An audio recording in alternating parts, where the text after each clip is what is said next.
faço massagem, trato da pele. Se uma alergia lhes perturbar, eu sou capaz de curar. Será? Será?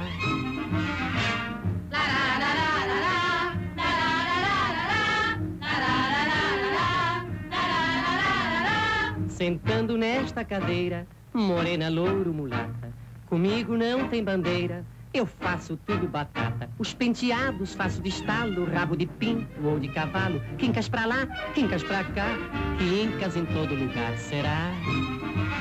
Será? Eu vou apresentar, então, quem serão os participantes da mesa e depois eu chamo um por um. Então, vamos ter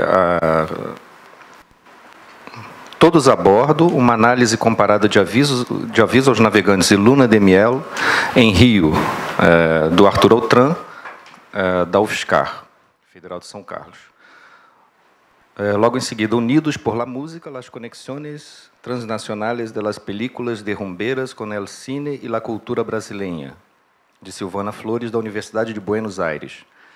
E, por fim, Riso e Lar, empregadas domésticas em comédias populares no Brasil e Chile, do Fabiano Nunes, da UF. Antes de chamar, então, o Arthur Autran, só um aviso: quem tiver interesse no certificado, não esquecer de assinar a lista de presença que está do lado de fora. Em todas as sessões vai estar essa lista de presença, então, por favor, assinem lá quem quiser o certificado. E os certificados de ouvintes vão ser enviados por e-mail. Tá? Bom, então, chamar o Arthur Autran. Será?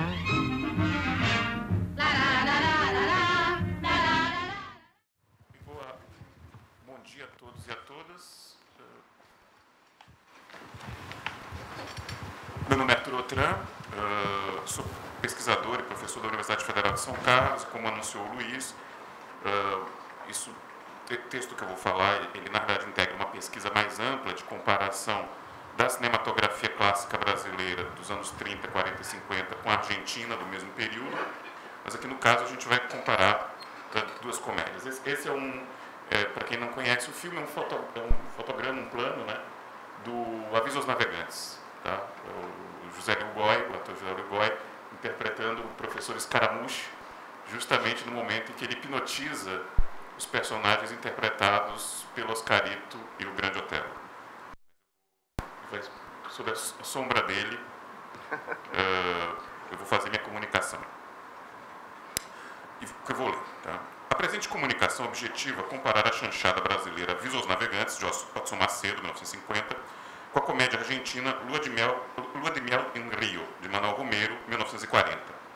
Em ambas as películas, parte das respectivas tramas se passam em navios que fazem viagem de Buenos Aires a Rio de Janeiro.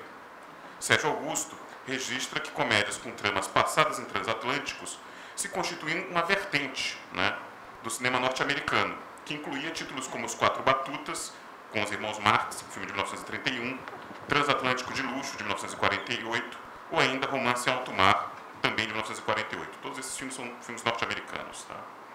O objetivo central da minha comunicação é discutir como são apresentadas as relações entre Argentina e Brasil em ambos os filmes, ou seja, que tipo de relações entre os dois países as películas de Watson Macedo e Manuel Romero constroem, bem como a caracterização de cada país nessas películas.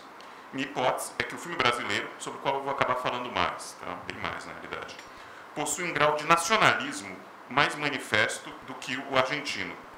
Em parte, entendo que isso deve ocorrer devido ao fato da obra brasileira não circular muito comercialmente fora do nosso mercado interno, ao contrário do filme argentino, que visava não só o mercado interno, mas também os mercados externos.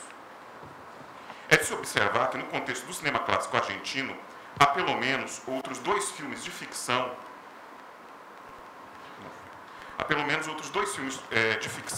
além de Luna de Miel em Rio, que contém cenas passadas em um transatlântico que faz essa viagem de Buenos Aires ao Rio de Janeiro.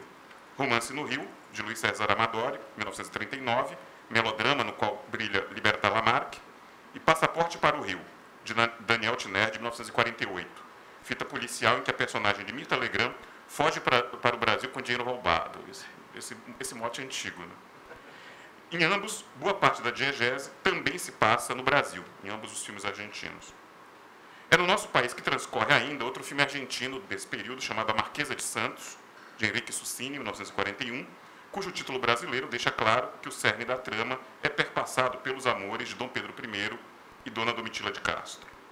O início da década de 40 é um momento de expansão do cinema argentino para diversos mercados latino-americanos, tornando o país o principal exportador cinematográfico do subcontinente.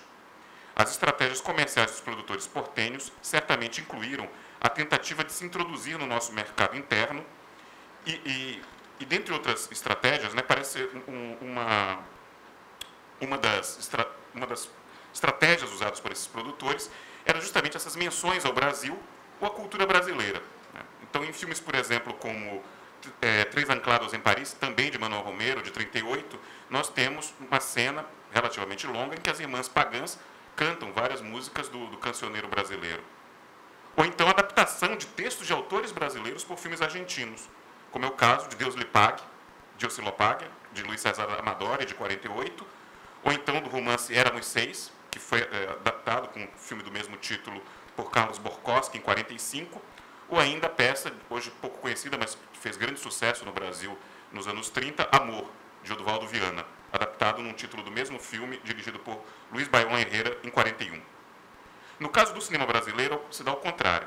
Pelo menos até o momento, só encontrei um filme do período de 1930 a 1954, cuja diegese transcorre, em parte, em Buenos Aires. Esse filme é justamente Aviso aos Navegantes. Repito, que a circulação do produto brasileiro, quase exclusiva no nosso mercado, se reflete também nessa relativa indiferença, né, por outros países ou pela Argentina.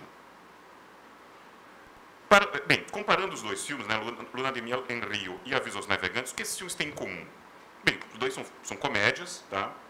Ambos apresentam diversos números musicais, embora o Aviso aos Navegantes num número muitíssimo superior. Tá? Eram filmes, evidentemente, voltados para públicos massivos e dirigidos por realizadores, Watson Macedo e Manuel Romero, que se consagraram nesse tipo de obra, ou seja, comédias dirigidas para públicos massivos. Tá? Ambos os filmes também têm em comum o fato de que parte ponderável das suas respectivas diegeses se desenvolve no âmbito de viagens de navio entre Buenos Aires e Rio de Janeiro. Foram ainda produzidos por estúdios importantes. No caso do Brasil, a gente sabe, a Atlântida, a mais destacada produtora de chanchadas no Brasil, e no caso do filme argentino, pela Lumiton, um dos mais bem aparelhados estúdios daquele país e que também havia produzido filmes como A Marquesa de Santos e Três Anclados em Paris. Outros filmes, como eu disse, que haviam referências ao Brasil. Né? No caso da película brasileira, vou resumir um pouco aqui para não perder tanto tempo, o que ela reconta, né, é o retorno da artista Cleia, interpretada pela Eliana, né, que se encontra em turnê em Buenos Aires, é o retorno dela e de outras pessoas ao Brasil. Tá? Isso cria espaço para a interpretação de diversos números musicais, um número muito grande de números musicais, além de todo entreveiro amoroso entre ela e o imediato Alberto, interpretado pelo Anselmo Duarte, e as trapalhadas dos malandros interpretados por Oscarito, que faz o embarcado de forma ilegal, e o cozinheiro, interpretado por Grande Otelo. Tá? E, finalmente, as vilanias do professor Escaramuche. Tá? Já a fita argentina tem... e, na realidade, a fita brasileira, a estrutura da fita brasileira, dos 110 minutos, que, pelo menos a cópia que eu tenho, possui, uns 20 minutos se transcorre diegeticamente em Buenos Aires, e o restante da fita inteirinha no transatlântico. Sendo que o último número musical não dá para precisar exatamente se é num transatlântico ou já seria no Rio de Janeiro. Mas, enfim, o transatlântico chegando ao Brasil, certamente.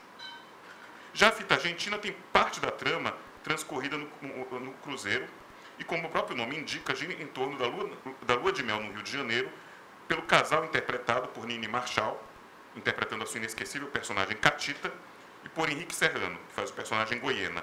E ambos sofrendo os achaques, ou tentativa de achaques, de um malandro, como disse o Luiz Alberto, um malandro refinado, interpretado por Tito Luziardo, no papel de Gorosliaga, que tenta enganar os outros, tenta tirar dinheiro desse casal. Tá?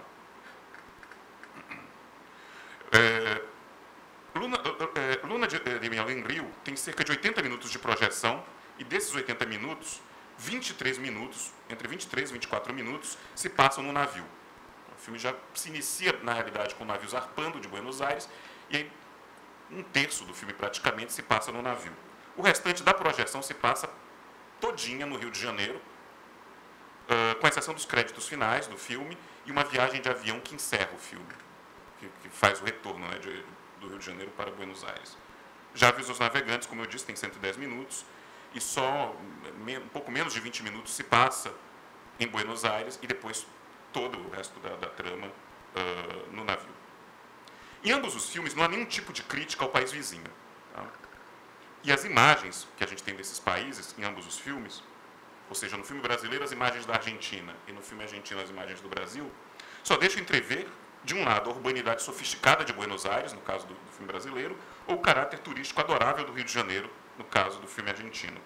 Bem como o traço festivo que cercava, isso é interessante, as partidas de transatlânticos. Isso tem em comum entre os dois filmes. O brasileiro Pedro Lima e o argentino Carlos Alberto Pessano, críticos muito preocupados com a imagem de suas respectivas pátrias no exterior, desse ponto de vista, poderiam dormir sossegados em relação a ambos os filmes. Mas, para efeito dessa apresentação, gostaria de destacar um traço que, na comparação entre ambas as películas, se ressaltou para mim. O nacionalismo algo exacerbado de Avisos aos Navegantes, algo que não me parece, um traço constitutivo de Luna de Miel em Rio. Em termos de metodologia, é importante observar que só cheguei a perceber a ideologia nacionalista de Avisos aos Navegantes por meio da sua comparação com o filme argentino. Ou seja, por meio do cotejo de ambos é que se ressalta um traço do filme brasileiro que antes não me parecia, pelo menos a mim, tão saliente. Já foi observado por Jean-Claude Bernardet a necessidade de se proceder à análise ideológica dos filmes brasileiros voltados para o público massivo. No entanto, este trabalho ainda está praticamente todo por se fazer. Particularmente as chanchadas foram pouco analisadas desse ponto de vista. As exceções são as análises, por exemplo, que João Luiz Vieira fez sobre Carnaval Atlântida, ou o próprio Jean-Claude fez sobre Nem Sansão Nem Dalila. Minha proposta é de analisar, nessa segunda parte do texto, Avisos aos Navegantes a partir da hipótese de um profundo nacionalismo que se manifesta no filme. Outro sim, não é necessário salientar o quanto o nacionalismo, ou os nacionalismos, para ser mais correto, marcaram a vida brasileira nas décadas de 40, 50 e 60, com destaque para o decênio de 50. Não me parece casual que a posse de Getúlio Vargas, ocorrida 31 de janeiro de 1951, e o lançamento comercial desse filme, Avisos aos Navegantes, a 30 de janeiro de 1951, um dia antes, seja só um acaso. Essa é a data do lançamento do filme no Rio de Janeiro. Está claro que em outras praças deve ter sido posteriormente. Nesse sentido, é interessante observar ainda um trecho do seguinte anúncio publicitário de Boas Festas da Atlântida. Um anúncio publicitário de Boas Festas da Atlântida no encerramento do ano de 1950. Tá? Foi publicado no Jornal do Brasil de 31 de dezembro de 1950. Abro aspas. Tá? Idealizados e realizados para o Brasil, tendo em vista exclusivamente a sensibilidade brasileira, que os tem sabido acolher, acarinhar e aplaudir, os filmes da Atlântida têm, não raras vezes, atravessado as nossas fronteiras. Não por uma feitura internacionalmente universalista, mas graças aos seus próprios atributos, características inflexivelmente nacionais, levando às plateias estrangeiras um pouco de nós mesmos, imagens da nossa terra, costumes do nosso povo, todo o pitoresco que se condensa nas nossas tradições. Fecha aspas. O texto acima é um libelo nacionalista e tem, entre outros objetivos, posicionar a Atlântida em relação à Veracruz, que foi criada no final de 49, todos nós sabemos disso, e apresentava a Veracruz como a redenção do cinema nacional por meio de filmes feitos com trabalho de técnicos estrangeiros e com uma intenção dita, aspas, universalista no tratamento das histórias, afora o objetivo da Veracruz de alcançar o mercado internacional. Então, é a Atlântida se posicionando contra a Veracruz. Né? Em relação a Avisos aos Navegantes, voltando ao filme, é interessante observar quanto aos números musicais do filme, que se multiplicam ao longo da fita, eu já falei isso várias vezes, porque realmente me chama a atenção, que já na abertura do filme, o baião Bate o Bumbo Sinfrônio, de Humberto Teixeira, cantado por Eliana, serve como assunto para o seguinte diálogo entre o imediato Alberto e o seu comandante. Porque o filme é aberto, a Flávia Cesarino Costa chama a atenção disso no texto dela, é bem interessante a abertura do filme.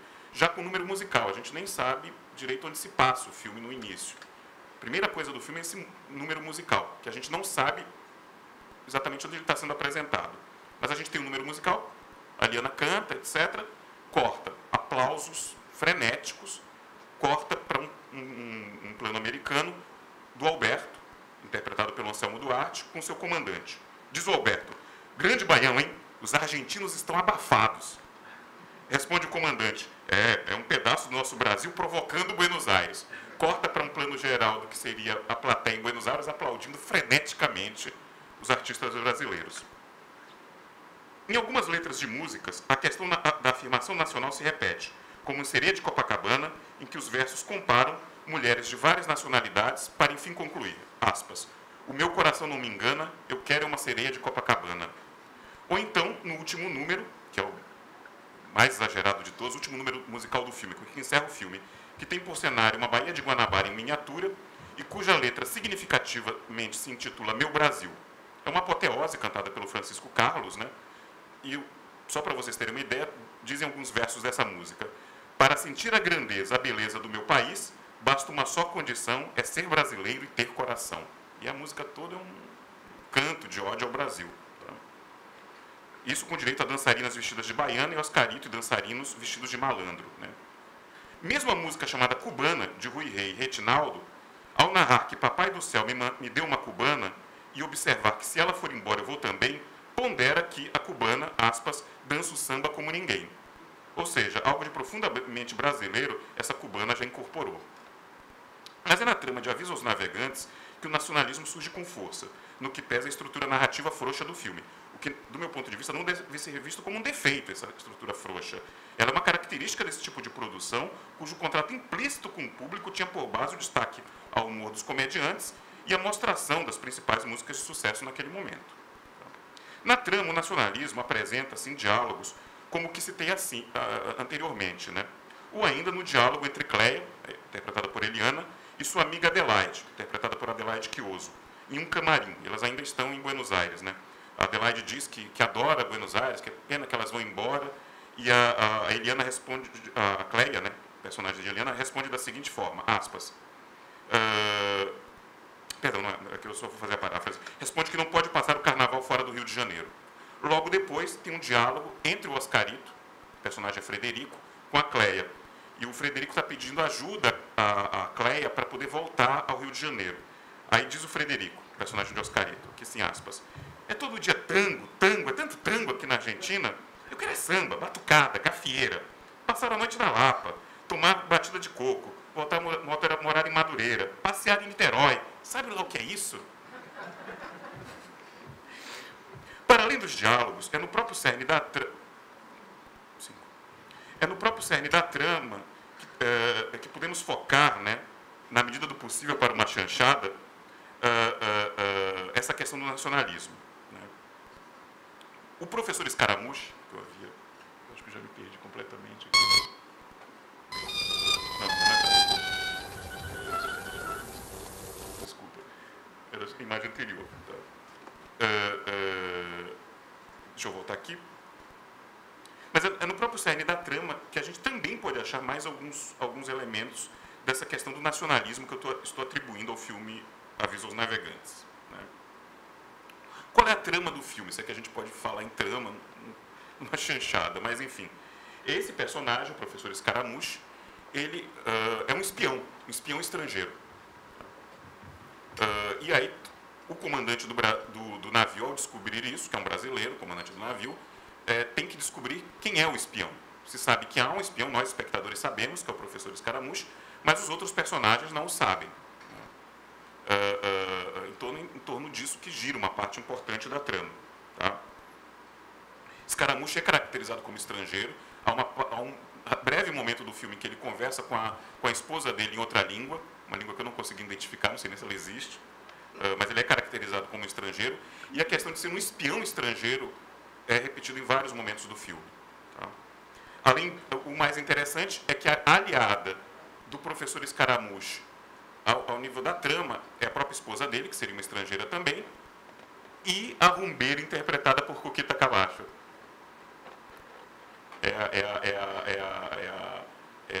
É a outra espiã, tá? Que no filme é uma dançarina, que em vários momentos se apresenta de forma muito sensual no filme, e que não há dúvidas também que é uma estrangeira. Esse traço, né, de que todos os estrangeiros que aparecem no filme aparecem ligados à espionagem, reforça mais ainda essa luta, essa ideia do nacional, nós contra eles, né? O internacional. Note-se que o professor Scaramucci possui o poder da hipnose, tá? Dominando as pessoas dessa forma. Em verdade, o seu domínio se faz sentir sobretudo em relação às mulheres. Ele hipnotiza algumas mulheres logo no início do filme e depois hipnotiza fortemente a Cleia também, a personagem da Eliana. Ele consegue hipnotizar ainda os malandros interpretados por Oscarito e Grande Otelo. Mas, inexplicavelmente, ao contrário da Cleia, os malandros saem do poder do professor Scaramucci. Eles se hipnotizam, mas conseguem fugir depois desse poder da hipnose. O close do rosto e o plano de detalhe nos olhos do professor Scaramucci, que eu havia mostrado aqui, né, para vocês, hipnotizando justamente os personagens Azulão, que é o personagem do Grande Otelo, e Frederico, do Oscarito, tem enquadramentos que destoam fortemente do resto do filme, é por isso que eu havia selecionado. Não há enquadramentos como esse ao longo do filme inteiro. Tá? Isso me leva a interpretar esse personagem e a relação do filme com o estrangeiro, ou com a cultura estrangeira, mas, enfim, esse professor como uma espécie de alegoria da cultura estrangeira, mormente do cinema estrangeiro. Os olhos que hipnotizam. O professor Scaramucci é como se fosse o cinema estrangeiro hipnotizando o público. Essa hipnose tem muito de sedução, e o filme reconhece. O professor Scaramucci é um sedutor. E assim, ele hipnotiza as senhoras do convés, assim ele hipnotiza a Cleia, assim ele até começa a seduzir os nossos malandros, embora, no caso deles, a coisa não se complete, né? O processo não se complete inteiramente. Então, o próprio filme reconhece esse poder encantatório, sedutor do estrangeiro. Tá? E as referências ao cinema estrangeiro no filme são evidentes, né? Tal como percebe o Sérgio Augusto ao mencionar o veio dos filmes hollywoodianos cujas tramas se passam em transatlânticos, que eu já citei, ou nas próprias referências paródicas do filme. Tá? O filme também se refere a outros elementos da cultura estrangeira sem criticá-lo. A gente tem, por exemplo, o Yvon Cury cantando C'est Bon, e não tem nada de particularmente negativo, e é uma cena bastante sedutora também. Tá? Sem falar, claro, nos requebros, da personagem interpretada por Cuquita Cavallo. Mas, ao fim e ao cabo, vence a cultura brasileira em Aviso aos Navegantes. No diálogo que transcorre logo após a luta que se trava entre o espião, Azulão e Frederico, a luta é vencida, claro, pelos nossos malandros, né? E aí o Azulão, personagem do Grande Otelo, diz que se deve colocar Scaramucci no lixo. Se diz que deve colocar Scaramucci, aspas, no lixo. Isso logo após eles terem revelado ao comando do navio que todas as maquinações do temível espião e de participarem de uma luta corporal contra ele, né, esses malandros.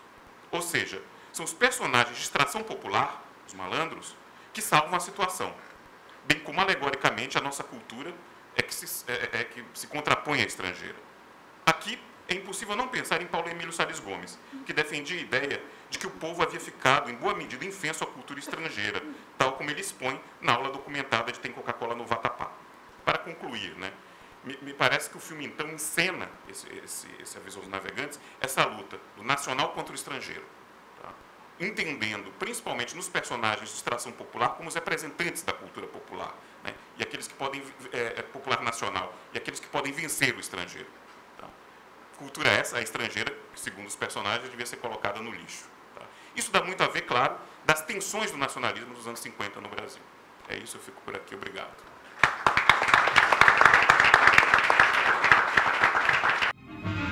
Será?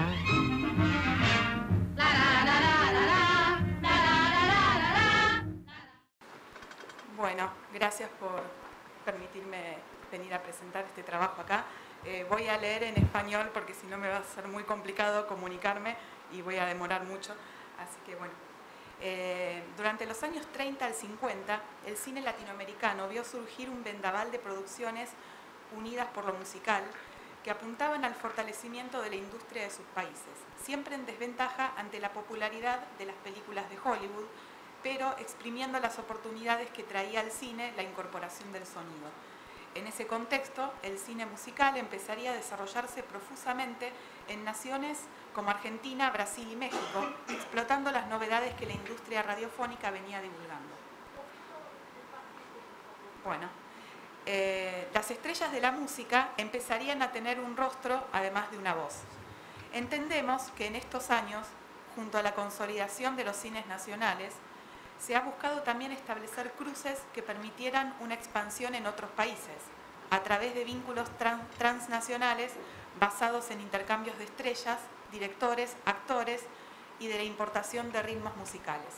En esta ponencia nos aproximaremos a la conexión entre las cinematografías de México y Brasil en base a las películas de rumberas realizadas por las empresas Producciones Calderón y Cinematográfica Calderón. Si bien los cruces se inscriben dentro del propio cine mexicano, y aunque las mayores conexiones transnacionales en el cine de rumberas se dieron entre México y Cuba, podemos notar que gran parte de esas películas incluyeron números musicales con ritmos provenientes de Brasil. Además de analizar el modo en que los vínculos entre la cultura musical de ambas naciones se establecieron en estas películas, daremos cuenta de cómo también se ha construido un cruce semejante en algunos films realizados en Brasil en relación con la figura de la rumbera. Desde Hollywood, referente ineludible en la concepción del cine como industria y entretenimiento, el musical fue evolucionando en diferentes fases conforme a los avances tecnológicos y las nuevas propuestas narrativas, iconográficas y musicales surgidas a lo largo de las décadas. En América Latina algo similar sucedió, incorporando al cine a los artistas, géneros y temáticas célebres entre el público para la realización de éxitos de taquilla. Así se utilizaron las herramientas probadas del cine hegemónico, introduciendo elementos vinculados a la propia idiosincrasia. De ese modo surgieron los melodramas tangueros en Argentina, las comedias rancheras en México, los films de rumberas en Cuba y México y los musicales carnavalescos en Brasil, entre tantos paradigmas del musical latinoamericano. El desarrollo de dicho género en las respectivas cinematografías nacionales se dio también junto a un cruce de índole transnacional, implementado de una manera especial en el cine musical mexicano, cubano y brasileño a través de la difusión de sus respectivos ritmos y los intercambios de artistas. Los films de rumberas han sido los que más han demostrado dicha interconexión, debido a su origen cubano y su sucesivo desarrollo mexicano a lo largo de las décadas del 40 y 50, es decir, por su capacidad de trascender fronteras entre su surgimiento y la explotación en México como género de gran cabida. Argentina y Brasil, quizás por su lejanía geográfica con México y Cuba, tuvieron un desarrollo más autónomo de sus propias cinematografías y eso incluyó también al aspecto musical. Sin embargo, no estuvieron exentos de cruces. No olvidamos que una de las máximas exponentes de los films tangueros, Libertad Lamarque, haría una profusa carrera en el cine mexicano. En el caso de Brasil, las conexiones fueron menores debido quizás a las distancias producidas por el idioma. Sin embargo, el cine de rumberas haría un lugar especial a las melodías de esa nación a través de los números bailables de algunos de sus exponentes, en particular en las coreografías de la actriz y bailarina cubana Ninón Sevilla. Durante los 40 y 50, luego de la explotación de las comedias rancheras, el cine mexicano se volcó hacia la realización de películas ambientadas en espacios urbanos, en particular el cabaret. En ellas se elaboraba una trama melodramática a la que se le incorporaba una serie de números musicales interpretados en torno al talento de la protagonista. En ocasiones, a los bailes ejecutados por la rumbera, devenida una latente prostituta a consecuencia de circunstancias irreversibles, se le sumaba la participación estelar de algún músico, cantante o bailarín de renombre, mexicano o de otro país de América Latina. Destaca García Riera que la convención creada por estas películas, cito, aceptaba que intérpretes famosos cantaran o bailaran en cabaretuchos infames o que estos dispusieran de amplios espacios cinematográficos. Así circularon ritmos como la rumba, de la cual deriva el nombre de este subgénero, pero también el mambo, la conga y el cha-cha-cha, entre otros estilos, en los que debemos incluir también algunos provenientes de Brasil. En el caso de las películas producidas por los Calderón, el desfile de estrellas del mundo de la música ha sido altamente frecuente e incluyó nombres de la música mexicana como Agustín Lara, Pedro Vargas y Los Panchos, y asimismo cubanos como Benny Moré, Kiko Mendive y Dámaso Pérez Prado, asumiendo los films rasgos de transnacionalidad notables. Si bien los Calderón no fueron los únicos agentes que hicieron esta clase de películas, sí se destacaron en la exacerbación de dichos rasgos transnacionales en el proceso de producción. Además, al contratar con exclusividad a Ninón Sevilla para interpretar a la rumbera, que solía incluir en su repertorio a la música brasileña, fueron los que mayor oportunidad dieron al subgénero de mezclarse con otra cultura que no sea la cubana. Simultáneamente, en Brasil, las películas de chanchadas estaban teniendo su momento de eclosión, pero como sucedió con el cine argentino, no pudieron trascender más que en el ámbito nacional debido a la expansión industrial que estaba teniendo todavía el cine mexicano. Aún así, las chanchadas pudieron tener cierto eco internacional y algunas conexiones transnacionales. Su origen está asociado al carnaval como festividad popular, a la comedia con visos de transgresión de las normas, que incluía duplas románticas y cómicas y villanos en sus argumentos, y asimismo acompañó el lanzamiento de los artistas salidos de la industria radiofónica nacional, que se presentaban a la manera de revista musical e instalándoles en un escenario en el espacio dramático del film. También acudieron a él artistas provenientes del circo y el teatro de revistas. Este género se destacó entonces, como señala João Luis Vieira, por el uso de la música popular carnavalesca y tuvo sus antecedentes aún en el periodo silente. Entendemos que las chanchadas fueron producto de una mentalidad basada en inspiración hollywoodense, además de ser construidas muchas veces en forma de parodias de films estadounidenses. Por lo tanto, toda especificidad nacional aparecida en ellas, a través de la música, se ve mixturada con una cultura que va más allá de sí misma. Además, como establecen Denison y Shaw, estos films iniciales respondían al paradigma de los desfiles musicales de Hollywood, fórmula idónea para el incipiente cine sonoro brasileño que estaba sacando a relucir sus talentos musicales con la innovación del sonido incorporado. Sin embargo, mantuvieron la estructura de revista a lo largo del tiempo, a pesar de que los musicales estadounidenses cambiaron el formato inmediatamente. La voluntad de imitación adjudicada a la chanchada ha producido que durante mucho tiempo, en particular en base a la lectura cinemanovista del cine previo a los años 60, se considerara usualmente a la chanchada como un cine de imitación. Sin embargo, el mismo Cinema Novo revitalizaría el género a través de las miradas de cineastas como Carlos Diegues y Joaquín Pedro de Andrade, así como también algunos teóricos como Sales Gómez reconocerían a ese género el haber favorecido la continuidad del cine nacional. Pero a rasgos generales podemos decir junto a Paranaguá que una característica propia de la comedia carioca es el hecho de que fuera despreciada por la crítica y apreciada por el público. La rumbera y las bailarinas y cantantes de zambas y marchas carnavalescas representaron en ambas cinematografías la hibridez de una mirada sobre América Latina que provenía de un centro conformado por Hollywood como regulador de los mercados en la región, pero que al mismo tiempo producía esa misma mirada homogeneizadora de las idiosincrasias nacionales, aún en los propios países latinoamericanos. Así, por ejemplo, como afirma Julie Amiot, la mulata tomó la forma de la rumbera para su exportación de la imagen insular en el resto de la región. Sucedía entonces lo definido por de Braganza al señalar la conformación de arquetipos sobre América Latina en torno a la industria cultural difundida por el cine y la radio. Esta recreaba un imaginario simbólico mixturado de la latinidad en general y podríamos decir también de la brasilidad, la mexicanidad y lo caribeño en particular. La celebridad de la música brasileña se convirtió también en un estereotipo para las demás naciones, como puede verse en las coreografías de Ninón Sevilla.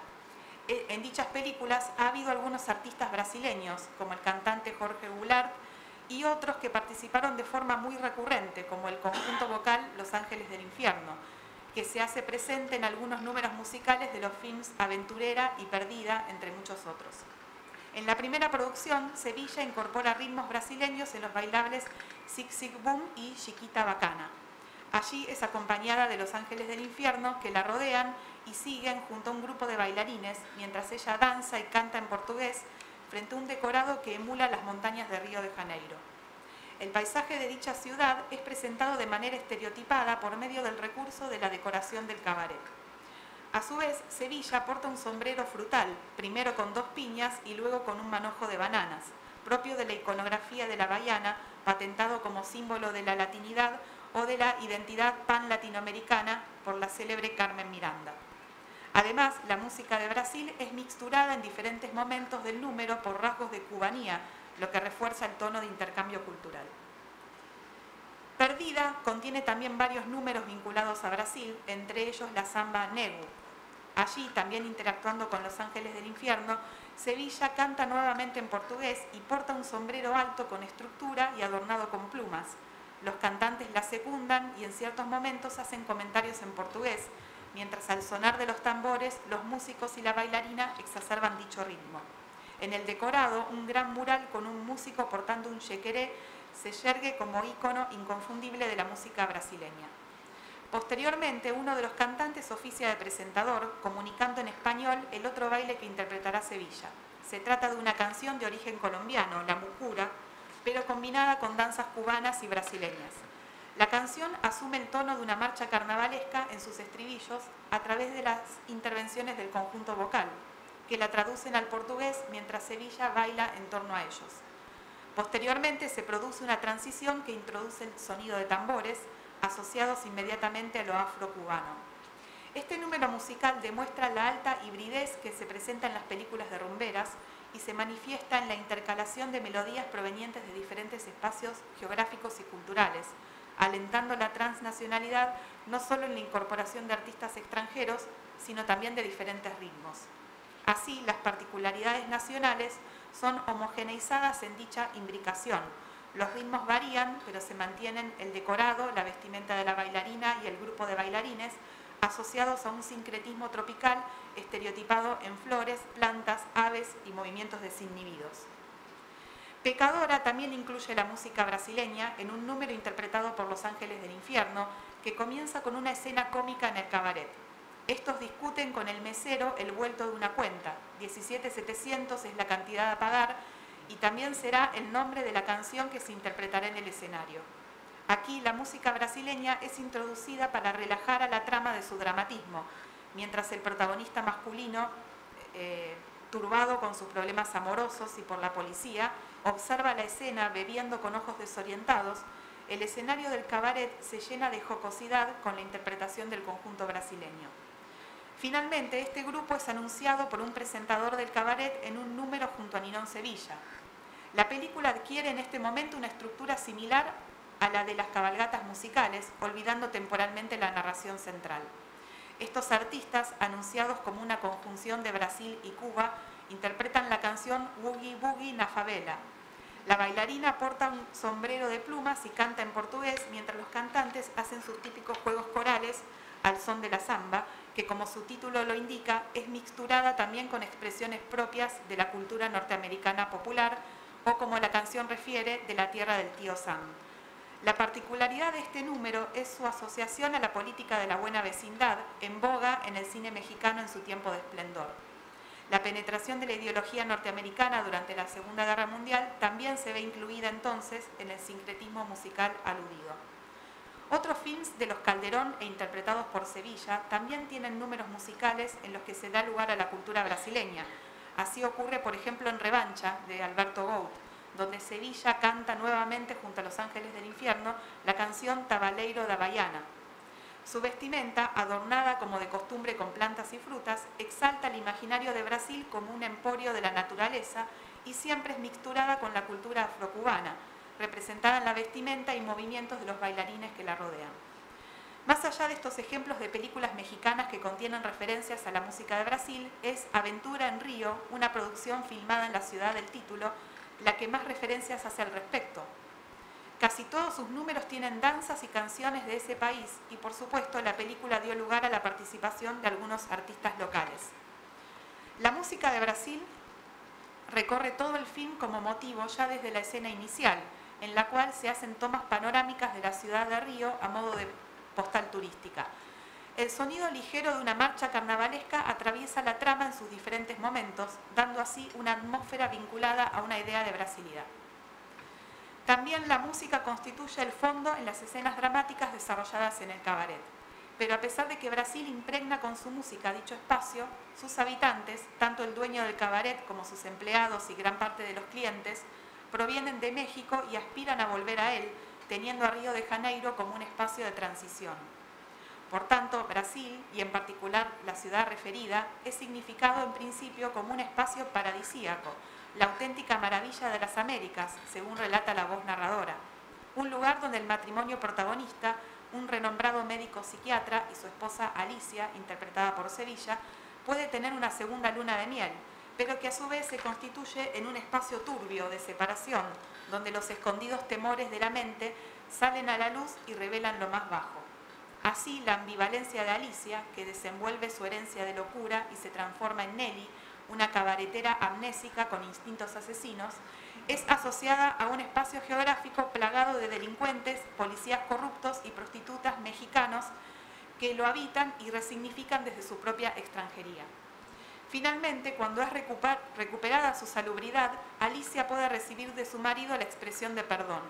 Este no es nuestro ambiente, regresemos a México y volveremos a ser felices. México es constituido de ese modo como un lugar de resguardo y de restitución del orden preestablecido. Como era de esperarse de una producción de este tipo, se hace un despliegue de la música brasileña a través de diversos bailes, entre los que se destaca como condensador de la narración el número Moreno Morenito.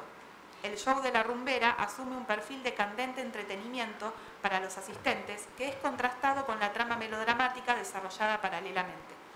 Así como Nelly deslumbra en su interpretación, al mismo tiempo, detrás de escena, se muestra capaz de ejecutar actos violentos para luego volver a la simpatía y el fervor de la música brasileña. La ambigüedad arriba anunciada respecto a la significación de Río de Janeiro como un paraíso paradójicamente peligroso es mantenido como motivo del film tanto en la doble personalidad de la protagonista como en el tono de turbación mezclado con el paradigma de la alegría brasileña que se hace evidente en este número musical. Por otra parte, aunque no haya sido recurrente, el cine brasileño ha incorporado en ocasiones a estrellas del cine de rumberas, como ocurre en el film Carnaval Atlántida. La presencia de la cubana María Antonieta Pons marca un perfil transnacional a esta película, ya que se trata no solamente de una actriz y bailarina de habla hispana, sino que precisamente Pons ha sido el nexo que llevó a los films de rumberas mexicanos a conectarse con la cultura cubana, al ser la pionera en la interpretación de este tipo de personajes. Por otra parte, Pons es diferenciada por su origen caribeño de la otra bailarina del film, interpretada por Eliana, que aunque bella, no genera el mismo efecto en el personaje del profesor encarnado por Oscarito, produciéndose así una oposición basada en el exotismo aportado por la extranjería. El transnacionalismo se hace evidente en el primer encuentro de ambos personajes, en donde Pons enseña al profesor a bailar el mambo, mientras canta en un evidente portuñol. El rol ocupado por Pons, y en particular el efecto producido en el esmilgado profesor, fue bien resumido por de Braganza al afirmar que la cabaretera, en su inclusión de la rumba y de la cubanía, cito, mezcla las fronteras entre la alta y baja cultura, indicando dónde se inscribe la cultura popular masiva en el continente. Si bien las chanchadas representan para el cine brasileño del período al entretenimiento masificado, en esta ocasión el fenómeno caribeño introduce un mayor énfasis a dicho alcance, permitiendo además, por su metadiscurso sobre el mundo del cine, hacer un balance sobre la vinculación transnacional de los cines de América Latina a través de su música y artistas. Junto a María Antonieta Pons y Ninón Sevilla, otras cubanas formaron parte de este imaginario en el cine brasileño, como la bailarina Cuquita Carballo, que apareció en varias chanchadas de renombre como Aviso aos Navegantes, film cuyo inicio se sitúa en la ciudad de Buenos Aires, pero que es inundado de ritmos brasileños y cubanos y hasta aún de música clásica y marchas militares, en un formato muy semejante al de las cabalgatas antes referidas. En esta producción, la rumbera también hace dupla cómica con Oscarito, quien disfrazado de médico la atiende para intervenir en el enredo de espionaje que atraviesa el film. Esta escena es acompañada posteriormente por la interpretación de la canción Papá del Cielo me dio una cubana, que anuncia el encuentro entre ambas naciones y culmina con la aparición de un Oscarito transvestido, reemplazando a la rumbera en su número musical. Mientras Ninón Sevilla incorporaba en sus danzas en el cine mexicano los ritmos brasileños que la harían célebre internacionalmente, Aviso aos Navegantes hace su contrapartida, incluyendo en su desfile musical una versión de la rumbera mexicano-cubana en el estilo paródico que caracterizó la chanchada. Sea homenaje, solidaridad, transgresión, competencia o aprovechamiento de sus respectivas estrategias comerciales, con estos ejemplos entendemos que las cinematografías mexicana y brasileña de algún modo siempre lograron imbricarse la una a la otra a través de la música. Así que bueno, eso es todo. Muchas gracias.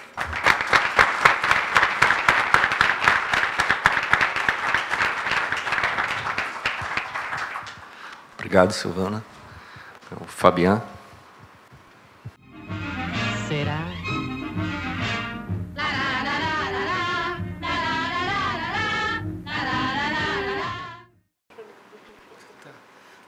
dia a todos.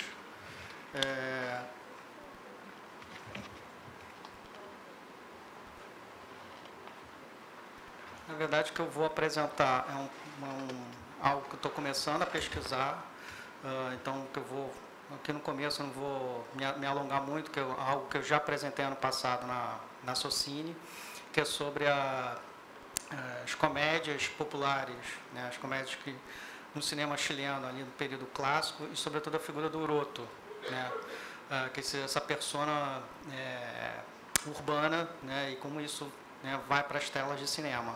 Tá? Então não vou me alongar muito, porque isso eu já comentei ano passado. Bom, vou partir de uma questão que, né, a mesma, semelhante do ano passado, né, que um pesquisador chileno, Enrique Santa Cruz Achurra, né, quando ele estuda a representação do nacional popular no cinema chileno dos anos 40, que é o período áureo da cinematografia chilena ali nesse momento, né, são quase 80 longas-metragens nessa década, o que é um pico de produção para o Chile.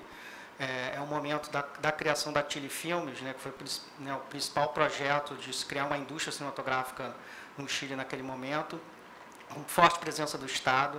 É importante pensar que os anos 40 é o período de hegemonia do Partido Radical, né, no poder, exatamente esse projeto modernizador, com a grande intervenção do Estado.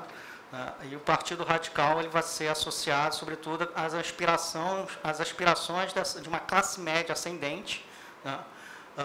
E o começo da década, né, da virada dos anos 30 para os anos 40, é o governo da Frente Popular, que é um governo de centro-esquerda, né, com aliança com os partidos como o Partido Comunista e o Partido Socialista, né, na presidência do Aguirre Cerda. E exatamente esse um período, ou seja, essa classe média urbana, né, que está aparecendo, né, em cena politicamente, é a grande expressão de um Estado modernizador, né, desse projeto de um Estado ilustrado, esclarecido, que vai educar as massas, né, algo muito parecido ao que a gente associa ao período Vargas aqui no Brasil, né, o governo da Frente Popular é bem isso. E, ao mesmo tempo, se a gente olha, no caso aqui do Santa Cruz, Achurra vai chamar a atenção, curiosamente, os filmes são mais de temáticas rurais do que urbanos, né? E aí ele põe essa questão, né? Por que, né, em geral, a nacionalidade vai estar ligado mais ao rural, né? São as comédias campeiras, né, os melodramas, né, campeiros, do que nos aspectos citadinos. Tá?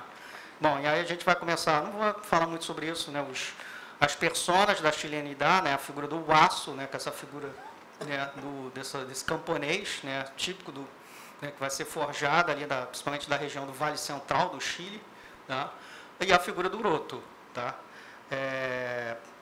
Que é uma figura que vai surgir na literatura, né, ali já em meados do século XIX, nessa virada do XIX para o XX. Bom, tem um autor, né, que vai estudar essa questão, que é o Héctor Gutiérrez, que ele vai, na verdade, condensar essas discussões e vai chamar que o Uroto seria a exaltação do mestiço, né, a versão chilena de uma exaltação do mestiço, essa figura que surge da junção, né, do conquistador espanhol com os índios araucanos, ou seja, como se explicaria uma certa superioridade do chileno, né, exatamente pela questão belicosa, né, do espanhol com os índios, né, araucanos. Então, numa primeira versão, um pouco essa exaltação, né, desse mestiço chileno, né. E é interessante a questão do nacionalismo, porque esse termo Uroto vem, né, supostamente de um insulto, né, seria esfarrapado, de um insulto que os habitantes do Peru, né, se referiam aos habitantes, né, do Chile, né, frente à belicosidade dos índios e a dureza da terra. Os chilenos eram esfarrapados, eram maltrapilhos, né, em comparação à riqueza, né, e à faustosidade do Peru, né, que era a sede do vice-reino. Então, a gente já vê bem claro uma questão da rivalidade, né, chileno-peruana, ou seja, você transformar um insulto como um motivo de orgulho, né, nós somos rotos, nós somos esfarrapados, sim, né, porque é a dureza da terra, né, nossos índios, né, resistiram mais do que os índios de vocês, tá entendendo? Então, assim, é uma questão de orgulho. Tá? E que ali no século XIX vai estar muito associado ao chamado Uroto, né, o Uroto patriota, né, essa persona que é a exaltação do papel das classes populares nas guerras que constituíram o Chile, né, a Guerra de Independência, a guerra contra a Confederação Peru-Boliviana e a Guerra do Pacífico. Né? Não por acaso, são exatamente duas guerras contra Peru e Bolívia, né, os seus vizinhos. Tá? E vai ser exatamente, literalmente monumentalizado, né, tem um monumento que tem em Santiago. Existe um dia do Uroto chileno, que é dia 20 de janeiro, que é para comemorar uma batalha, né, uma batalha que foi contra os peruanos e os bolivianos. Tá?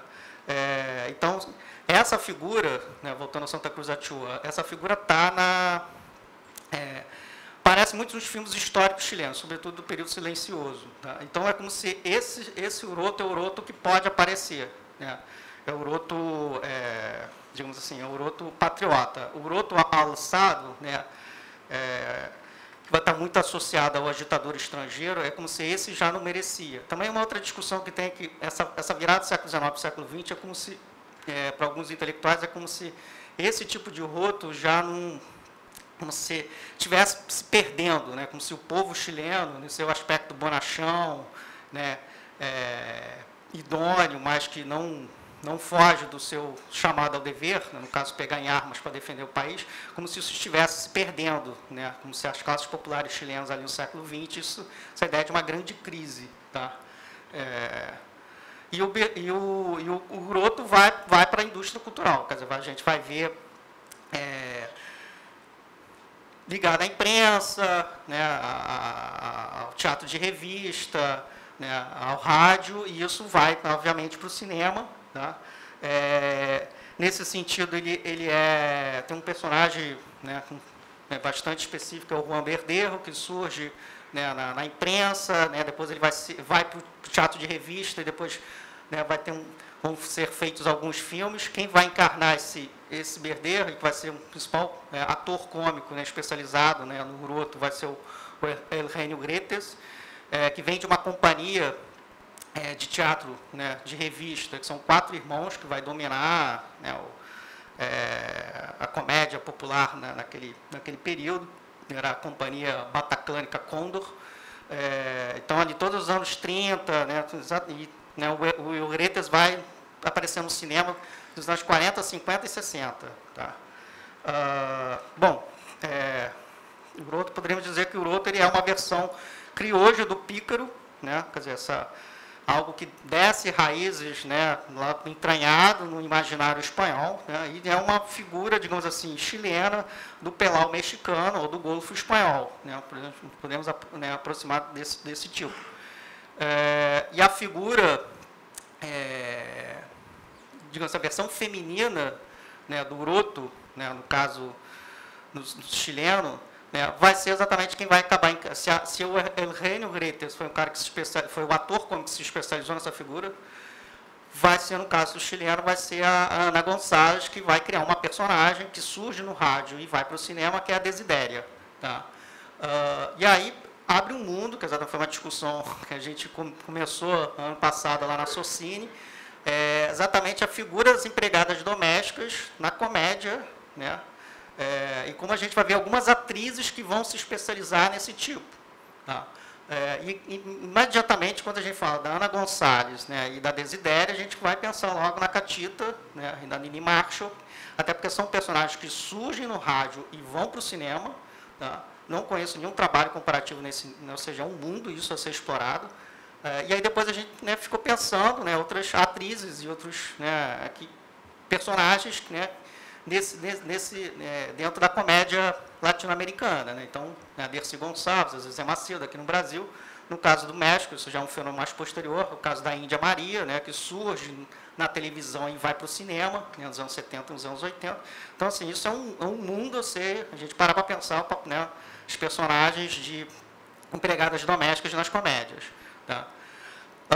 Bom, falar especificamente agora sim, da nossa personagem, da nossa figura principal, que é a Ana Gonçalves. Bom, a Ana Gonçalves ela é uma atriz, na verdade, de prestígio, né, com uma carreira no teatro, no rádio, no cinema, na televisão. ela é uma grande dama do teatro chileno, na verdade, autodidata, né, surgiu, né, começou profissionalmente no teatro popular e depois ela vai ser incorporada, digamos assim, ela vai ajudar ali na formação e vai atuar no teatro universitário, né, vai ser criada ali no começo dos anos 40, durante os governos radicais, quando é criado o Teatro Experimental da Universidade do Chile. Tá. Bom, a Ana ela inicia sua carreira em peças cômicas, encenadas pelos chamados conjuntos obreiros, que eram companhias de teatro formados por trabalhadores e voltados para um público popular. É nesse tipo de teatro, né, que ela estreia em 1935 no Teatro Balmaceda, localizado na margem norte do rio Mapocho, na interseção, né, dos bairros Recoleta e Independência, que é uma região popularmente conhecida como Latimba, que é um termo que vem do quechua, que significa do outro lado, né, no caso ali a margem norte do rio Mapocho, e que desde o século XIX é uma região que ficou caracterizada por ser um espaço de diversão popular, né, onde você vai ter teatro de revista, espetáculos circenses e lutas de boxe. O Teatro Balmaceda ele é criado na década de 1930 por um empresário, que é o Henrique Victorino Soto, que é uma figura-chave, né, nesse processo. É um cara que vai ser dono de teatro, né, vai produzir peças de teatro de revista, vai ter um circo e vai trazer, digamos assim, a luta livre no cinema,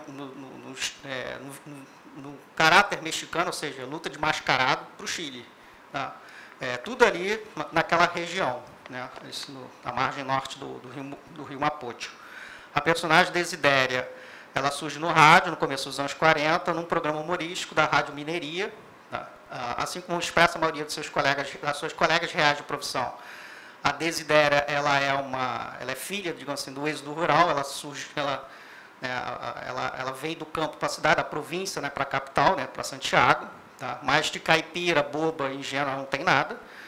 O sucesso da personagem ela é imediata, né, tanto que em 1941, né, a Ana Gonçalves, ela faz um teatro, uma peça de revista, né, que se chama Las Loucuras de la Desidéria, escrita por Amadeu Gonçalves e Roberto Uretes, ou seja, que era um dos irmãos Uretes, né, em relação, vendo essa peça, né, que o José Bor, né, o cineasta, né, vai convidá-la para ir ao cinema, né, tipo assim, vamos fazer um filme sobre um filme com a Desidéria. E, de fato, eles acabam fazendo 3 filmes, tá? Sendo que o Ladrão delas Camélias não é bem a personagem da empregada doméstica, tá? Mas o convite vem do trabalho dela no teatro de revista, né? Com a personagem. Tá? Bom, na verdade, o filme mesmo, que ela encarna a Desidéria mesmo, é o Palotro Lá e o El Regado de Pintitum, né? Porque o Ladrão delas Camélias, já comentei aqui, na verdade, ela não é bem, é uma personagem meio que um pouco ela mesma, né? Uma atriz de um teatro popular que tem que literalmente salvar uma produção cinematográfica. E o mais impressionante, mais louco, se a gente parar para pensar, é um filme que é da própria Chile Filmes. Então, é uma autoparódia, né? É um filme da Chile Filmes zoando a própria Chile Filmes, né? E assim, é um filme já durante a decadência, né, da Chile Filmes, né? Acho que a própria autoparódia já é um bastante significativo nisso. Bom, o filme que eu vou comentar, né, é o Palotro Lá, que é que o José Borges, ele é uma figura impressionante, né? Ele é um sujeito que ele começa filmando, ele é um alemão, né, de nascimento, ele vai muito criança, acho que 4 anos de idade, ele migra para a América com a família, no primeiro momento na Argentina, depois ele se fixa no Chile, né, em Punta Arenas, né, no sul do Chile, começa no cinema, né, chileno ali nos anos 20, no período silencioso, depois ele vai para Hollywood, né, ele trabalha como ator em Hollywood, vai para o México, né, no México ele trabalha como ator, diretor, produtor, ele também compunha, né, e nos anos 40 ele volta para o Chile, tá? No começo dos anos 40. Tá? E esse é o primeiro filme que ele faz, depois, né, que ele volta do exterior. Tá? É uma coprodução, é um filme que ele faz, na verdade, ele roda esse filme na Argentina, tá? Chamar a atenção para o nome da produtora, que é Chilarren, que é a junção de Chile e Argentina. Tá? E verdade seja dita, esse filme e o El Legado de Pintintum são 2 filmes dessa produtora, sendo que, verdade seja dita, o único filme que ele filma na Argentina, nessa coprodução, é esse aí, o Pelo Outro Lado. Tá? Bom, falar um pouco sobre a história né, do Pelo Outro Lado, na verdade, é um casal, né, do tio rico na Argentina, eles vão para a Argentina, né, literalmente no leito de morte. Ele, né, fala que a Desidéria é a filha dele, obviamente, ela que é herdeira, né, mas só que ela só pode saber que vai receber herança, né, 15 dias depois ela tem que estar casada. E aí vira ela vira um tesouro, literalmente, né, quer dizer, alguém tem que seduzir ela, casar, né, com ela. Bom, e aí vem exatamente as piadas em relação a essa questão de inversão de classe. Tá? Que realmente dialoga muito com o filme da Dercy, né, o Cala a Boca Teu Vino, que exatamente ela é confundida, né, pelo tio rico, né, com a esposa, né, do sobrinho, e aí ela se faz de patroa, e o Minervina vem aí, que ela faz parte exatamente, é uma caipira, né, alguém do interior de Minas, que vem para o Rio de Janeiro, tá? E, bom, tem toda uma questão que, na verdade, a herança acaba não vindo, e aí o que seria a solução, que seria um amigo da família que é rico, né, na verdade, ele está interessado na empregada. Bom, na verdade, pensar só algumas chaves para a gente pensar essas comparações desses 3 filmes. Tá? Na verdade, mais a figura da Desidéria, né, com o tipo da Dercy. Uma coisa que a gente sabe que vai encarnar a Dercy em geral, né, ela encarna aquele tipo, né, esquentada, né, quer dizer, o tipo de personagem que ela faz é aquela que não leva desaforo para casa, né, e uma coisa meio barraqueira, digamos assim. Nesse sentido, a Dercy está mais próxima de uma Ninon Sebilha, né, do que da Desidéria. O tipo da Desidéria ela é diferente. Né? A Desidéria ela tem um ar meio de sabichão. Então, assim, imagina, ela nunca vai, né, digamos assim, ser uma barraqueira nesse sentido. Né? Ela tem todo um snobismo, né, como se tivesse uma boa educação, uma boa maneira. Ela fala, mas umas expressões, principalmente em inglês, né? E ela tem uma coisa que é muito engraçada, que é assim, que ela se acha superior às outras empregados, né? Então, assim, ela tem um certo ar sabichão, claro que ela vem comete umas gafes, né? Mas tem uma certa, né, superioridade nesse sentido. E aí a gente né, quer dizer, claro, é uma grande zoação, né, a esses ares snobs típicos, né, da oligarquia chilena, e, claro, de uma classe média revista. E também a gente para pensar um certo estereótipo do chileno, né, desse chileno que se acha superior, né, sobretudo em relação aos seus vizinhos, né, os argentinos que são muito italianizados, ou os que são muito indigenizados, né, peruanos e bolivianos. Né, então, os chilenos eles são superiores nesse sentido. E, né, exatamente essa questão da boa educação, né, da educação e tudo mais. E também a gente pensar que a Desidéria ela surge no momento da Frente Popular, né, exatamente desse Estado ilustrado, esclarecido, que vai educar as massas. Né, então, assim, de uma certa forma, ela dialoga um pouco com isso. Né, e aí, eu remento, talvez uma das chaves, a gente pensar, por exemplo, as análises que o Maurício de Bragança, que já foi comentado aqui, faz em relação ao Cantinflas. Né. Claro que a Desidéria ela não é uma cantinflada. Né, cantinflada é aquela coisa verborrágica, né, do Cantinflas, que ele fala e aturde, né, os seus superiores, que o Maurício, né, faz uma análise exatamente muito próximo desse Estado, né, uma grande ironia desse Estado esclarecido que vai educar as massas. Tá? Então, assim, não chega a ser uma cantinflada, mas, ao mesmo tempo, a gente pensar essa suposta, essa auto-atribuída, né, superioridade que a Desidéria faz. Tá?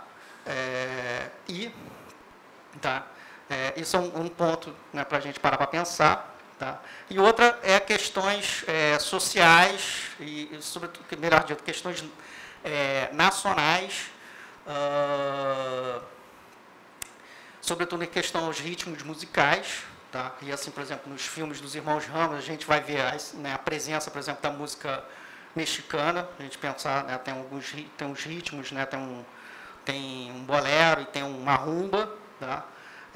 E no caso do Para o Outro Lado, né, bom, vocês não viram o filme, mas ele só tem 3 números musicais, e, assim, e a cinematografia chilena, como não é um filme campeiro, tem um número de tango, né? E, verdade seja dita, dos anos 30 e 40, o ritmo musical que domina no Chile é o tango, né? Nos anos 50 que já vai vir o bolero, né? Então, se a gente também pensar um pouco essa questão nacional a partir dos ritmos musicais, tá? E outra questão, só para concluir, já que o meu tempo está esgotado, uma coisa que sempre me instigou, né? Porque os três filmes que eu escolhi são 3 filmes que giram em torno de heranças, né? E sempre é um tio rico, né? E é uma coisa que sempre me instigou, né, em várias comédias ou melodramas, né? E não só na América Latina, né? Eu me lembro de uma vez eu ter assistido um filme de Bollywood, um filme indiano, dali dos anos 50, que é exatamente né, o sujeito, ele ganha um dinheiro que nunca é fruto do trabalho, né? Então, assim, é uma herança, ganha na loteria, ou literalmente o camarada ganha uma bolsa, né, acha uma bolsa de dinheiro, e aí o sujeito fica rico, né, literalmente da noite para o dia, né? E aí vem todos os tipos, no caso de uma chanchada, no caso de uma comédia, todos os tipos de piadas possíveis, né, classistas, né, e muitas vezes, às vezes, racistas, né, aquela coisa do suburbano, Copacabana, aquela coisa toda. E aí depois, né, em geral, o camarada descobre que o mundo dos ricos é um mundo horrível, né, que as pessoas são hipócritas, são falsas, são interesseiras, né? Aí ele sente saudade na época, né, em que ele morava no subúrbio, que ele morava na favela, e, em geral, ele perde esse dinheiro e ele volta a ser pobre, mas agora ele tem esclarecimento de que agora ele é pobre, mas é feliz, né? Isso é uma coisa que sempre me instigou. Tem vários filmes, não só na América Latina, vou repetir, um filme indiano, que tem essa chave. Então, essa é uma coisa, a figura da empregada e essa discussão, dessas questões, e a remeto, por exemplo, ao texto da Sheila, né, para a gente pensar como esses preconceitos classistas, né, a comédia acaba condensando isso. Bom, gente, isso foi meio atabalhoado, mas para apresentar a personagem, a figura, que acho que muitos de vocês não conhecem. É isso.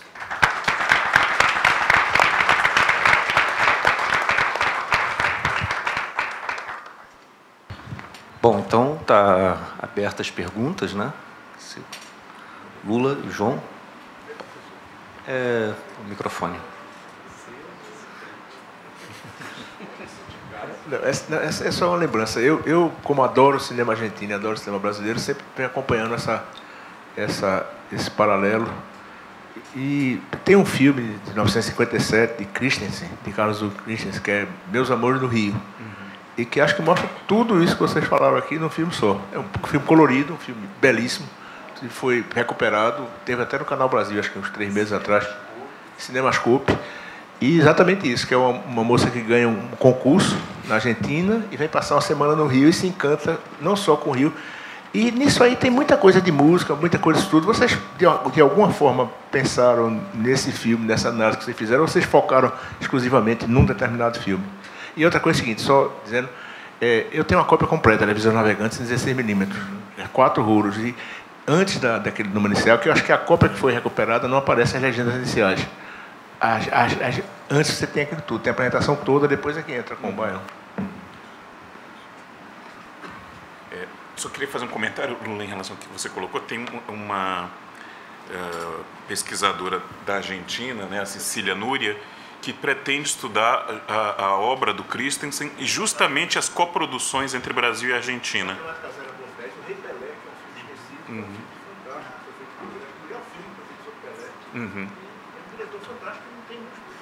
Tem essa pesquisadora argentina que pretende fazer esse projeto.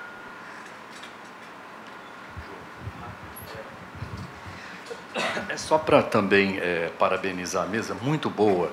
E chamar a atenção dentro aqui da jornada, né, a importância, por exemplo, que a gente está fazendo aqui, eu acho, né, de criar realmente uma perspectiva que eu diria translatina, né, que vai cruzando, mais translatina do que transnacional, eu prefiro usar esse termo, eu acho, né, que junta mais aqui, e o papel da música, e exatamente nessa perspectiva translatina, a importância dos trabalhos comparativos.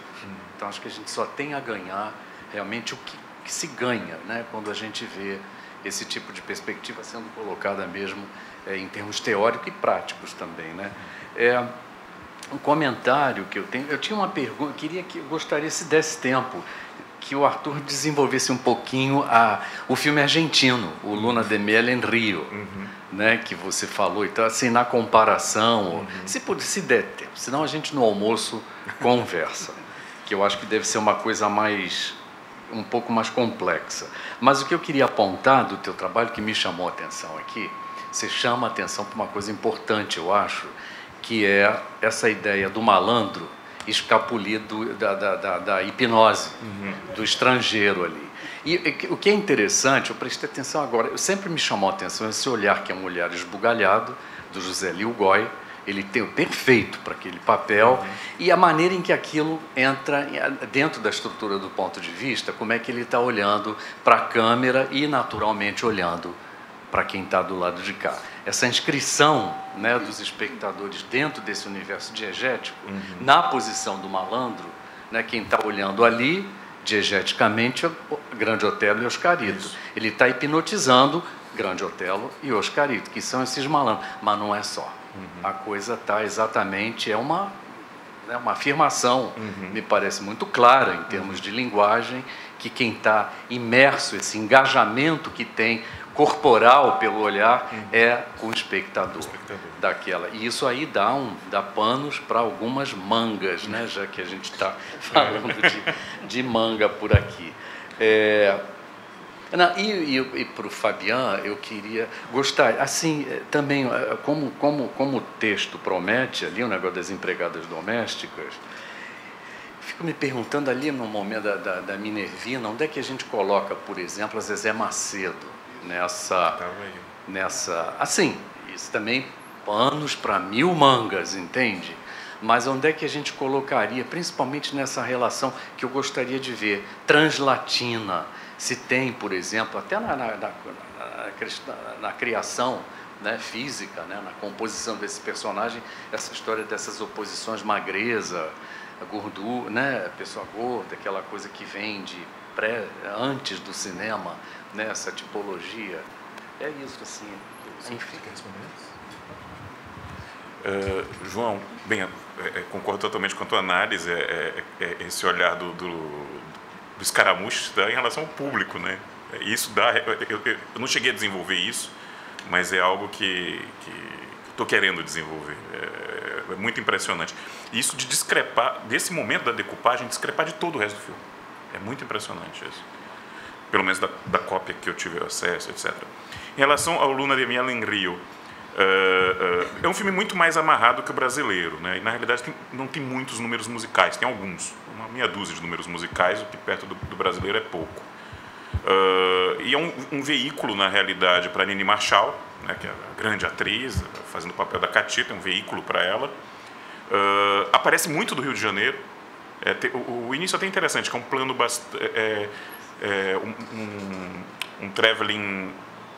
uma panorâmica do edifício da noite. O transatlântico estaria atracando, né? E a primeira coisa que eles veem o edifício da noite, e aí alguém comenta, o maior prédio da América Latina, e ela se revolta. Ela se revolta e diz, não, em Buenos Aires há prédios maiores. Mas tudo num tom de muito humor. E como o título está dizendo, os passeios pela cidade do Rio de Janeiro, que é apresentado como nessa chave do exótico, do turismo, mas como uma cidade agradabilíssima. Então, ela e o marido passeando por vários pontos e curtindo a lua de mel deles, né? Isso são, na verdade, pequenos trechos do filme, porque em termos narrativos, o que é mais importante é o personagem do Tito Luziardo tentando enganar o casal, tentando dar um golpe no casal que está viajando com eles se conhecem no navio. Quando desembarcam, o Tito Luziardo se amarra nos dois e tenta o tempo todo enganar o casal, enfim, por meio de um golpe que envolve mais um argentino que estaria no Brasil. Mas a imagem do Brasil que surge no filme argentino é bastante suave, na realidade. Bastante suave. Isso é interessante da gente comparar. e pelo menos do meu ponto de vista, a gente pode discutir isso, essa questão do nacionalismo não surge no filme argentino, não é uma questão do filme argentino. Bem ao contrário do Aviso aos Navegantes. Né? Mas acho que mais uma coisa, João, para pensar. Realmente, eu tô tentando lembrar, acho que eu não consigo pensar fisicamente alguma atriz especificamente, nesse personagem, algo semelhante a Zezé Macedo nesse aspecto.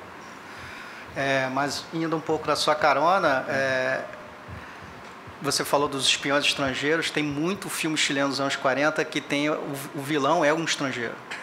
Tá entendendo? E o mais interessante é que os dois principais diretores são de origem estrangeira, né? Que é o De Liguorio, que é italiano, e o Bor, que é alemão. Tá entendendo? Inclusive, ele relegado de Pintintum, acho que o filme não existe, mas assim, a sinopse é na época da guerra. Então, assim, tem um alemão que fica mandando uns telegramas, tá entendendo, para a Europa. Então, tem a figura do espião e do estrangeiro também está na cinematografia chilena. A gente acho que tem tempo de mais umas 2 perguntas, de repente feitas para responder em bloco, tá? A Sheila e a Flávia. Bom, primeiro parabenizar, não só parabenizar, mas agradecer à mesa, né, pela contribuição. E justamente aqui eu não é que eu vou fazer uma pergunta especialmente, mas ficou claro para mim, porque me parece que é recente essa construção que a gente está fazendo, nós historiadores, etc., dessa transnacionalidade, translatinidade. Porque antes a gente tinha, e eu nunca me senti representada, e sempre me incomodou, o Latin American Studies. Para mim era uma coisa absolutamente homogeneizante, que perdia as especificidades, né, de um olhar com a qual eu não me reconhecia. Né? Eu quero dizer... Né, e eu percebo com muita felicidade, né, e percebi isso também no Visible Evidence, né, como a gente está construindo, né, do lado de cá mesmo. Bem, não tem absolutamente nenhum preconceito, são formas de olhar para o mundo, né, mas como as coisas estão se cruzando, assim, né, muito interessante, muito ricamente, e talvez porque a gente é dono da nossa própria cultura, né? Então a gente tem essa condição de fazer melhor esses cruzamentos. Não sei, é só uma sensação que eu estou passando desse sentido historiográfico, porque o Latin American Studies ele vem antes da gente começar a fazer isso, me parece, né? João que está mais nessa coisa, o Nilo, né? Eu sinto assim, e essa mesa me deixou, quer dizer, fora outras coisas que eu também vi, para deixar lá no Visible, mas agora vocês, assim, parabéns. Flávia.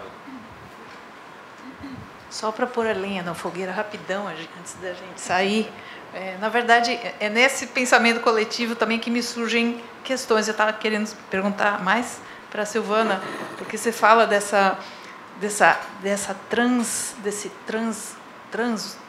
transnacional que circula e tal. E eu comecei a me perguntar também que nível, porque é um transnacional que circula no nível do estereótipo, né? Quer dizer, inclusive aí que você falou que ia falar espanhol, as pessoas já ficam meio assim, né? Então existe também um não trânsito, né? Quer dizer, é o trânsito que acontece, mas uma certa dificuldade nesse trânsito. E eu me pergunto até que ponto esse trânsito entre o latino e o Brasil, e o México e a Argentina, não estão, na verdade, baseados numa política industrial, uma política de distribuição, pensando também na fala do João Luiz, né? Quer dizer, nas estratégias da Pelmex.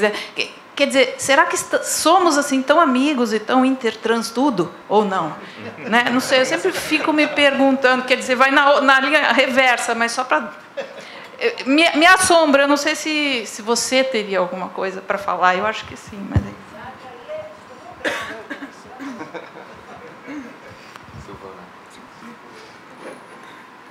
Hola, sí.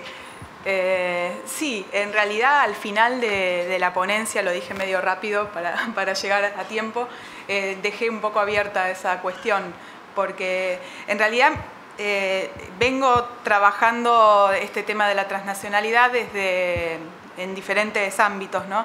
Y generalmente el tema de los cruces en América Latina se los ha trabajado mucho en lo que es el periodo de los años 60, 70 con el cine político, que generalmente se habla de una solidaridad continental en pos de un ideal, ¿no? De la revolución, para decirlo de algún modo, pero en el periodo clásico las cosas son diferentes y hemos podido notar, varios investigadores, que el periodo clásico también tuvo muchos cruces. No sé si son de solidaridad en este caso, ¿no? Pero yo creo que hay el factor industrial y querer consolidar la propia industria fue muy importante. Sería aventurarse de decir de forma determinante que querían hacer esta solidaridad, pero me parece que apunta más a eso. Todos estos países estaban tratando de consolidar sus industrias nacionales y yo creo que la posibilidad de llegar al exterior, a otros países de América Latina, los motivó bastante para hacer estos cruces, ¿no? Contratar estos artistas. Podríamos decir que es eso, ¿no? Pero podría surgir otra hipótesis también. Pero creo que tiene que ver mucho con la idea de consolidar, porque en México, como se suele estudiar, generalmente estaba teniendo, digamos, hay autores que hablan de México como una especie de Hollywood latinoamericano, ¿no? Y quizás los otros países, Argentina, Brasil, estaban un poco presionados por eso. Pero si tomamos esa perspectiva, podríamos decir que hay una cuestión más de competencia o de querer acaparar los mercados. Pero bueno, está abierto eso para seguir trabajándolo.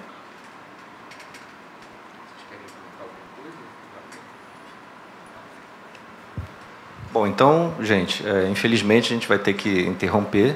Enfim, vamos agora para o almoço e às 14h30 a gente volta. Não, Luiz, tentar voltar menos tarde, porque está marcado para as 2h. 14h30 aqui. Ah, então tá. 14h30? Tá. Vamos chegar às 14h30. Tudo bem? É que eu falo às 14h para todo mundo chegar às 14h30. Bom, então daqui a 15 minutos a gente começa uma mesa. Obrigado a todos aqui. Obrigado à mesa.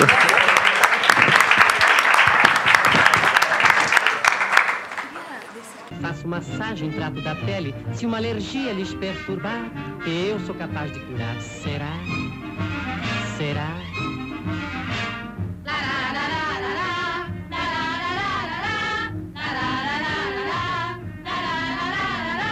Sentando nesta cadeira, morena, louro, mulata, comigo não tem bandeira, eu faço tudo batata, os penteados faço...